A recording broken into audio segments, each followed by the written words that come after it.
नमस्कार दोस्तों, आज मैं लेकर आई हूँ अमित सिंह जी की रचना कलयुगी बेटा का अंतिम भाग। जाओ, मेरा मुंह क्या देख रहे हो, पीछा करो उसका, दरोगा ने सिपाहियों से कहा और खुद भी उनके साथ जंगल के अंदर घुस गया।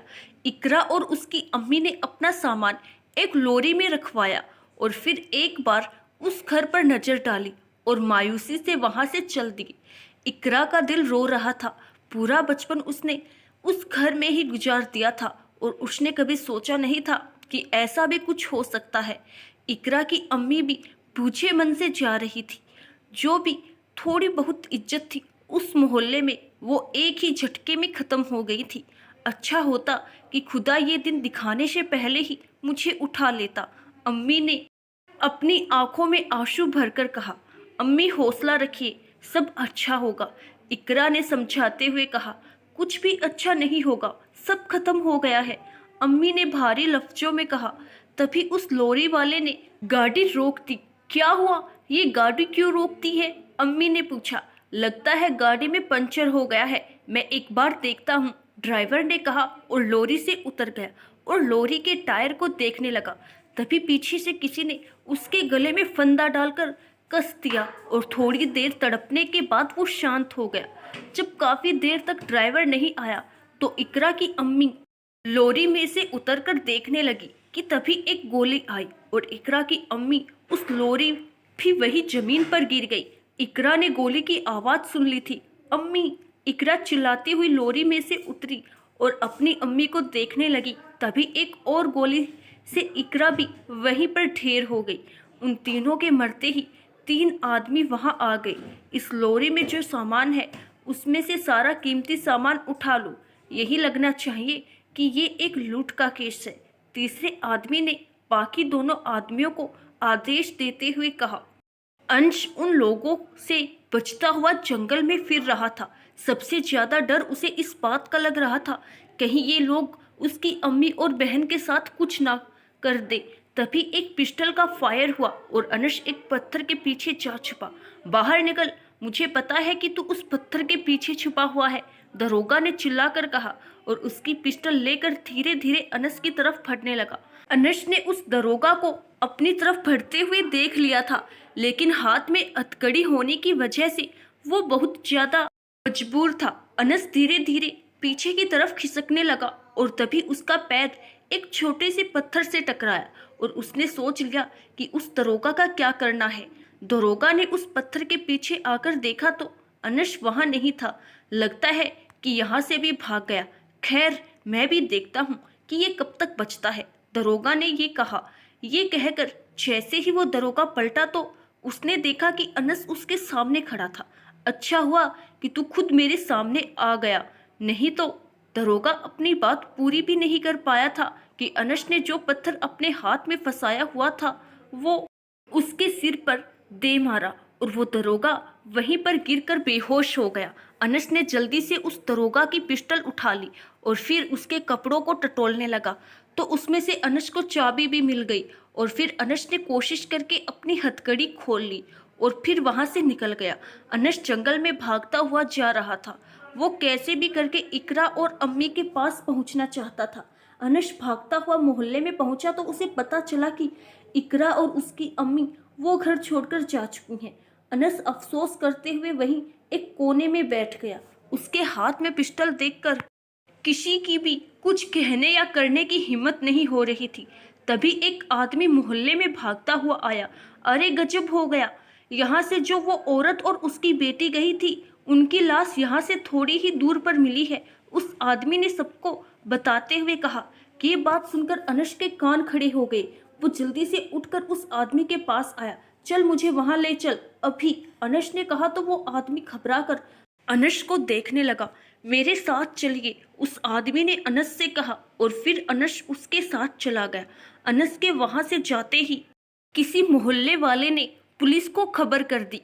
दरोगा वहां चित पड़ा था कि तभी अनस को तलाशते हुए सिपाही वहां आ गए। उन्होंने दरोगा को वहां गिरे हुए देखा और आसपास पड़ा हुआ खून देखा तो दरोगा के हाथ की नब्ज पकड़कर देखी। ये जिंदा है, एक सिपाही ने कहा।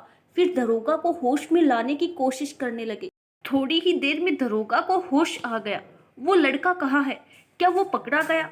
दरोगा ने अपने सिर पर हाथ रखते हुए पूछा। नहीं सर, हमने उसे हर जगह देखा, लेकिन वो कहीं भी नहीं मिला, सिपाही ने कहा। जल्दी जीप की ओर चलो, मुझे पता है कि वो कहाँ गया होगा, दरोगा ने सोचते हुए कहा।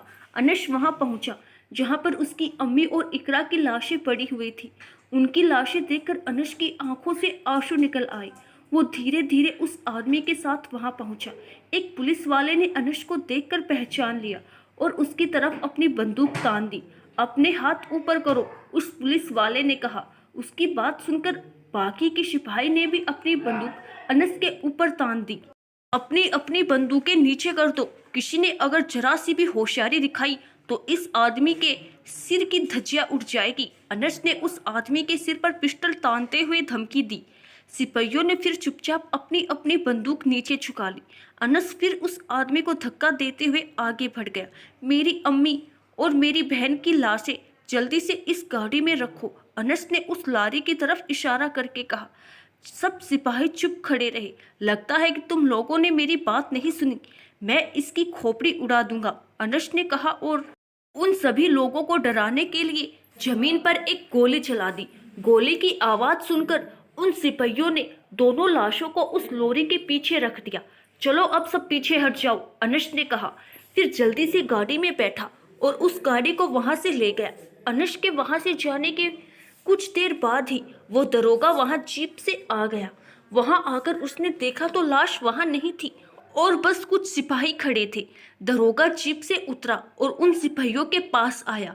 सिपाहियों ने दरोगा को देखते ही सल्यूट किया। सर, अनस अभी अभी यहाँ से अपनी अम्मी और अपनी बहन को गाड़ी में ले गया है, कुछ सिपाही उसके पीछे गए हैं, उस सिपाही ने कहा। कुछ पता है कि वो कहाँ गया है? दरोगा ने पूछा। नहीं सर, सिपाही ने सिर झुकाकर कहा। कोई बात नहीं, मैं खुद उसे तलाश लूंगा। फिलहाल इस शहर से निकलने वाली हर सड़क पर कड़ी नाकाबंदी कर दो, दरोगा ने कहा और फिर जीप में बैठकर वहां से निकल गया। अनस ने अपनी अम्मी और इकरा को सुपुर्द एक खाक किया और वहीं अपना सिर झुकाकर बैठ गया। तभी पीछे से गोली सनसनाती हुई और अनस की कनपटी के पास से गुजर गई। अनस जल्दी से गाड़ी की ओट में हो गया। अनस, तुम चारों तरफ से घिर चुके हो, चुपचाप खुद को कानून के हवाले कर दो, पुलिस ने अनाउंस किया। जब तक मैं ये नहीं जान लूंगा कि इन सब के पीछे कौन है, तब तक मैं खुद को कानून के हवाले नहीं करूंगा, अनस ने खुद से कहा। अनस ने ओट से देखा तो वो दरोगा और उसके साथ 4 सिपाही थे। दरोगा ने हत्या खड़ा था। अनस फिर बिना आवाज के पीछे की तरफ सरकने लगा। जाओ, जाकर देखो उसे, दरोगा ने सिपाहियों को हुक्म दिया। सिपाही धीरे धीरे उस गाड़ी की तरफ बढ़ने लगे। सिपाहियों ने जब वहां जाकर देखा तो वहां कोई नहीं था। सर, यहाँ कोई नहीं है, एक सिपाही ने वहां से चिल्लाकर कहा। कैसे नहीं होगा, ठीक से देखो, वहीं कहीं छिपा होगा, दरोगा ने तेज आवाज में कहा। वो ठीक कह रहे हैं, मैं वहां नहीं, यहाँ तेरे पीछे हूँ, अनस ने दरोगा के पीछे से आकर कहा। तुम यहाँ? दरोगा ने थोड़ा घबराते हुए कहा। कोई आवाज नहीं, अगर जरा भी आवाज की तो मैं पिस्टल चलाने में बिल्कुल भी नहीं हिचकिचाऊंगा, अनस ने धमकाते हुए कहा। क्या चाहते हो तुम? दरोगा ने पूछा। जिन लोगों ने ये सब किया है, तुम मुझे वहां लेकर चलोगे, अनस ने कहा। अगर तुम सोचते हो कि तुम वहां इतनी आसानी से चले जाओगे और उन सबको मारकर आसानी से वापस भी लौट आओगे, तो मैं ये कहूंगा कि तुम बहुत बड़े बेवकूफ हो, दरोगा ने कहा। मुझे तुम्हारी नसीहत नहीं चाहिए, चलो चुपचाप जीप को चलाओ, अनस ने दरोगा की तरफ पिस्टल तानते हुए कहा। दरोगा को फिर जीप चलानी पड़ी। अनस के बैठते ही जीप आगे बढ़ गई। सिपाही इतने कुछ समझ पाते, जीप वहां से बहुत दूर जा चुकी थी। जीप तेजी से दिलावर की हवेली की तरफ बढ़ती हुई जा रही थी। अनस की नजर दूर से दिखाई पड़ रही उस हवेली पर पड़ी। बहुत खूनी खेल खेल लिया है तूने दिलावर, अब तेरे गुनाहों का अंत करने का वक्त आ गया है, अनस ने खुद से कहा। तभी दरोगा ने गाड़ी का स्टीयरिंग पूरा घुमा दिया और एक ही झटके में अनस के हाथ से पिस्टल दूर जा गिरी। इससे पहले कि अनस संभल पाता, उससे पहले ही दरोगा ने एक तगड़ा मुक्का अनस के चेहरे पर मार दिया। अनस का थोड़ी देर के लिए सिर झनझना गया। दरोगा ने जल्दी से स्टेयरिंग घुमाकर जीप का रुख वापस हवेली की तरफ कर दिया। मैं तुझे हवेली लेकर जाऊंगा, लेकिन एक कैदी की तरह, और फिर वो तुझे भी वैसे ही कुत्ते की मौत मारेगा जैसा कि उसने बाकी लोगों को मारा था, दरोगा ने कहा। अनस ने मुंह से खून आ रहा था। अनस को फिर ताव आ गया। उसने दरोगा का सिर पकड़कर स्टेयरिंग पर दे मारा और लगातार मारता रहा जब तक कि उसने होश नहीं खो दिया। हवेली करीब ही आ गई थी। मौका देखकर अनस जीप से कूद गया और वो जीप हवेली के दरवाजे को तोड़ते हुए अंदर घुसकर पलट गई। उसके गिरते ही दिलावर के आदमियों ने उस जीप पर गोलियां बरसानी शुरू कर दी। थोड़ी देर जीप पर गोलियां चलाने के बाद कुछ आदमियों ने जीप के पास जाकर देखा तो उसमें सिर्फ दरोगा की लाश के अलावा कुछ नहीं था। मौका देखकर अनस चुपचाप हवेली में आ गया। अनस छिपते छिपाते सब तरफ देखता हुआ जा रहा था कि एक आदमी की नज़र उस पर पड़ गई। ए रुक जाओ, कौन हो तुम? उस आदमी ने अनस को टोकते हुए पूछा। अनस चुपचाप खड़ा रहा। वो आदमी अनस पर बंदूक तानते हुए अनस के करीब आ गया। मैंने पूछा, कौन हो तुम? उस आदमी ने जैसे ही ये कहा वैसे ही अनस ने पास में रखा फूलदान उसकी खोपड़ी में मार दिया। वो आदमी गश खाकर नीचे गिर गया, लेकिन गिरते वक्त उसके हाथ में पकड़ी हुई बंदूक से कुछ गोलियां चल गई। गोलियों की आवाज़ सुनकर सारे आदमी चौकस हो गए। चलो जल्दी, गोलियां उधर से चली हैं, एक आदमी ने कहा तो बाकी के आदमी भी उसी के पीछे पीछे उधर की तरफ दौड़ पड़े। अनस ने जल्दी से उस आदमी के हाथ में फंसी बंदूक को निकाल लिया। जैसे ही वो आदमी उधर आए वैसे ही अनस ने अंधाधुंध बंदूक चलानी शुरू कर दी और उन आदमियों की लाशें जमीन पर बिखरने लगी। अनस उन लोगों पर तब तक गोलियां चलाता रहा जब तक गोलियां खत्म नहीं हो गई। उसके बाद उसने बंदूक को वहीं फेंककर सीढ़ियों से ऊपर भट गया। अनस ऊपर आकर दौड़ता हुआ जा रहा था कि तभी उसके सीने पर बंदूक का हत्था लगा और जमीन पर गिर पड़ा। उसके मुंह से खून आने लगा था। सामने यूसुफ बंदूक लिए खड़ा था। तूने क्या सोचा था कि यहाँ आ जाएगा और हम सब तेरी आरती उतारेंगे? यूसुफ ने कहा। पीछे से सीढ़ियों से अनस का पीछा करते हुए और भी आदमी वहां आ गए। कोई भी इस पर गोलियां नहीं चलाएगा, ये मेरा शिकार है और इसे सिर्फ मैं ही मारूंगा। यूसुफ ये कहकर अनस के पास आ गया। चल उठ, अगर तुझ में दम है तो मार मुझे, यूसुफ ने कहा तो अनस उठ गया। लगता है कि तेरा वक्त करीब आ गया है, अनस ये कहकर यूसुफ पर झपटा, लेकिन यूसुफ ने अनस की गर्दन अपनी बाजू में दबा ली और अपने पैर के घुटने से अनस के सीने पर वार किया और अनस झटपटा गया। अनस ने अपनी पूरी ताकत से यूसुफ को दीवार पर दे मारा और गिरफ्त से छूटने में कामयाब हो गया। उसके बाद अनस ने यूसुफ के मुंह पर 2-3 मुक्के जड़ दिए और वह जैसे ही अगला मुक्का मारने जा रहा था तो यूसुफ ने अपना चेहरा एक तरफ झुका लिया। अनस का हाथ दीवार पर जा लगा और वो दर्द से कहरा उठा। इतनी ही देर में यूसुफ ने अनस के लात और जड़ दी और इससे पहले कि अनस संभल पाता यूसुफ ने पैर अड़ाकर अनस को जमीन पर गिरा दिया और उस पर बंदूक तान दी। अभी तुझे मारने का मन नहीं है क्योंकि मुझे अब इस खेल में मजा आने लगा है, यूसुफ ने मुस्कुरा कर कहा। इतने में ही अनस ने वो बंदूक खींचकर यूसुफ को जमीन पर गिरा दिया और जल्दी से उठकर उस बंदूक से यूसुफ की खोपड़ी पर निशाना लगाया और एक ही झटके में यूसुफ की खोपड़ी टुकड़ों में बिखर गई। अगर किसी को जान से मारना है तो उसे तुरंत ही मार देना चाहिए, इतना इंतजार नहीं करना चाहिए, अनस ने कहा। तभी उन आदमियों ने अनस पर गोलियां चलानी शुरू कर दी और एक खंबे की ओट में होकर उन आदमियों पर गोलियां चलाने लगा। कुछ ही देर में उन आदमियों ने गोली चलानी बंद कर दी। अनस उस ओट में से झांक कर देखने लगा। तभी पीछे से एक फंदा अनस के गले में आ गिरा और अनस पीछे घसीटता हुआ चला गया। अनस ने फंदे से निकलने की कोशिश की, लेकिन वो चाहकर भी कुछ नहीं कर पा रहा था क्योंकि जो आदमी उसे घसीट कर ले जा रहा था वो बहुत ज़्यादा ताकतवर लग रहा था। ये दिलावर खुद था जो अनस को घसीट कर ले जा रहा था। उसने अनस को घसीटते हुए ले जाकर एक हॉल कमरे में लटका दिया और अंश के सामने एक कुर्सी पर जाकर बैठ गया। मैंने इस काम में तेरे जैसे बहुत लोगों को मारा है। तू क्या सोचता है कि तू इतनी आसानी से यहाँ पर घुसकर मुझे चुनौती देगा? मैं दिलावर देख, अब तेरा क्या हाल बनाता हूँ, दिलावर ने अपने दांत पीसते हुए कहा और एक आदमी को आवाज लगाई। थोड़ी ही देर में वो आदमी गरम सलाखें ले आया। उस सलाखे को देखकर अनुष के माथे पर पसीना आ गया था। दिलावर ने उनमें से एक सलाख अनुष के कंधे में गाड़ दी और अनुष के मुंह पर हाथ रख दिया। अनुष चीख भी नहीं पाया। मजा आया ना तुझे? मैं तुझे ऐसे ही तड़पा तड़पा कर मारूंगा। और सुन, तेरी अम्मी और बहन को मैंने ही मरवाया था, और मुस्तफ़ा, उसे तो मैंने खुद अपने हाथों से मारा था। वो मुझसे अलग होना चाहता था, जो कि बिना उसकी जान के लिए नहीं हो सकता था। इसीलिए मैंने उसकी जान लेकर उसे हमेशा के लिए खुद से अलग कर दिया। मुस्तफ़ा बहुत अच्छा आदमी था, मुझे उसके लिए बहुत ज़्यादा अफसोस रहेगा। ये सब जो कुछ भी हुआ है वो तेरी वजह से हुआ है, इसीलिए मैं तुझे वो कुत्ते की मौत दूंगा कि तू कभी सोच भी नहीं पाएगा।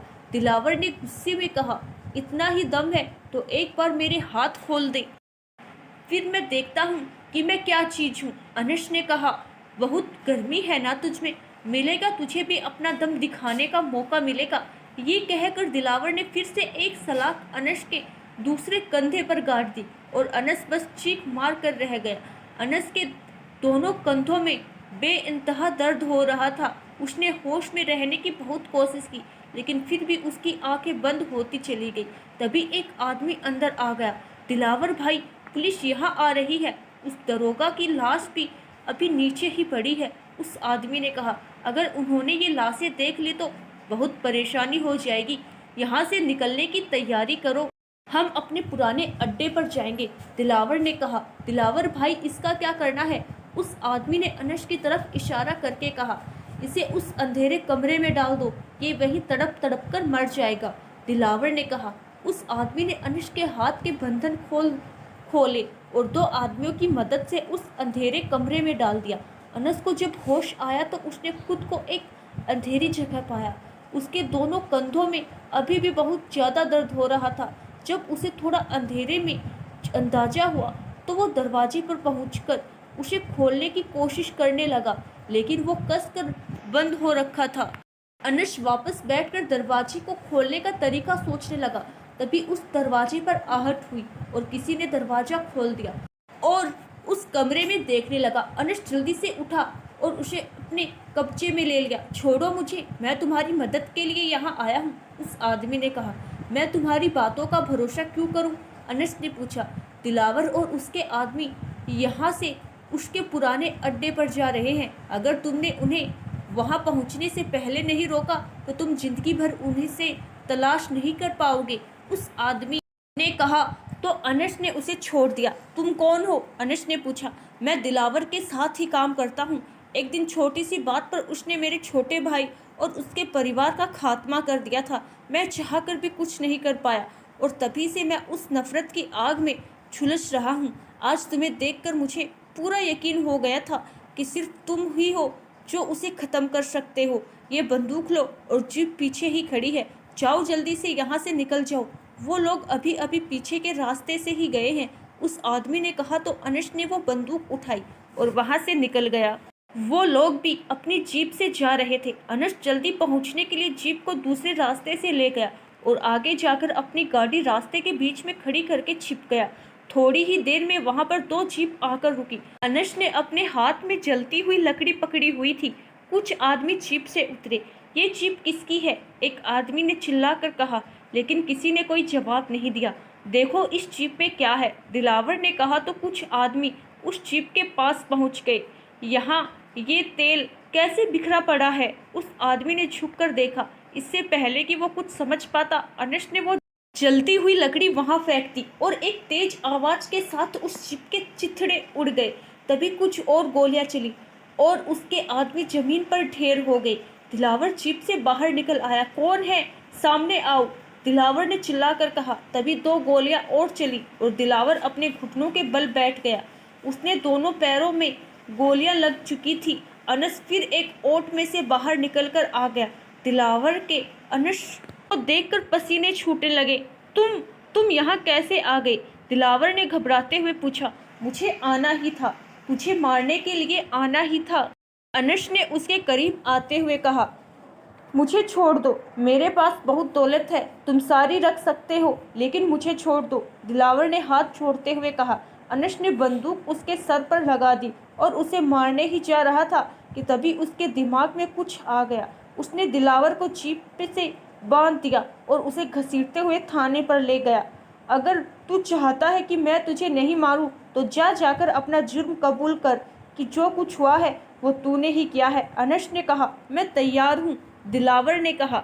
अनस उसे थाने के अंदर ले आया और इंस्पेक्टर के सामने ले जाकर पटक दिया। ये सब क्या हो रहा है? इंस्पेक्टर ने गुस्से में कहा, आप लोग मुझे हत्यारा समझ रहे थे ना? ये है असली मुजरिम जिसने ये सब किया था। अनस ने इंस्पेक्टर से कहा, चल बोल। अनस ने दिलावर से कहा, हाँ ये सब मैंने ही किया था। मैंने मुस्तफ़ा और उसकी बीवी का कत्ल करवाया था और मैंने ही इसकी अम्मी और बहन को मरवाया था। अब मैंने ही किया है, दिलावर ने कहा। वो इंस्पेक्टर दिलावर के पास आकर उसे देखने लगा। इतने में ही दिलावर ने बड़ी फुर्ती से इंस्पेक्टर की पिस्टल निकाल ली और इंस्पेक्टर के फायर छोड़ दिया। इंस्पेक्टर वहीं गिर गया। दिलावर ने दूसरी गोली अनस के मारी, लेकिन अनस ने उसके ऊपर छलांग लगा दी। दोनों के बीच पिस्टल को लेकर छीना झपटी होने लगी और तभी एक और गोली उस पिस्टल से लगी और दिलावर वहीं ढेर हो गया और अनस वहीं जमीन पर पसर गया। अनस को अदालत ने मुस्तफ़ा और उसकी बीवी के कत्ल के आरोप से बरी कर दिया था, लेकिन बाकी जो कुछ अनस ने किया था उसके लिए अनस को 5 साल की सजा हुई। सजा काट कर जब अनस जेल से बाहर आया तो उसकी नज़र एक लड़की पर पड़ी जो दूर खड़ी उसे ही देख रही थी। अनस उसके थोड़ा करीब गया तो उसे तुरंत पहचान लिया। गुलनाज अनस के मुंह से निकला और वह भागकर गुलनाज के पास आकर उसके गले लग गया। आपने बहुत इंतजार करवाया। जब मुझे इकरा और आंटी के बारे में पता चला तो मैंने तभी घर छोड़ दिया और एक जगह पर रहकर स्कूल में पढ़ाने लगी। इन सब में मेरे मुँह बोले भाई ने मेरी बहुत ज़्यादा मदद की। हर दिन का कोई ऐसा लम्हा नहीं गुजरता था जिसमें मैं आपको याद नहीं करती हो। गुलनाज को ये कहकर रोना आ गया। बस गुलनाज, अब मैं तुमसे वादा करता हूँ कि ज़िंदगी में अब तुम्हारी आंखों में कभी भी आंसू नहीं आने दूंगा। अनस ने गुलनाज के आंसू पोंछते हुए कहा, आओ चलो एक नई शुरुआत करते हैं। अनस ने गुलनाज का हाथ पकड़कर मुस्कुराते हुए कहा। बदले में गुलनाज भी मुस्कुरा दी। आशा करती हूँ दोस्तों आपको हमारी आज की कहानी कलयुगी बेटा जरूर पसंद आई होगी। धन्यवाद।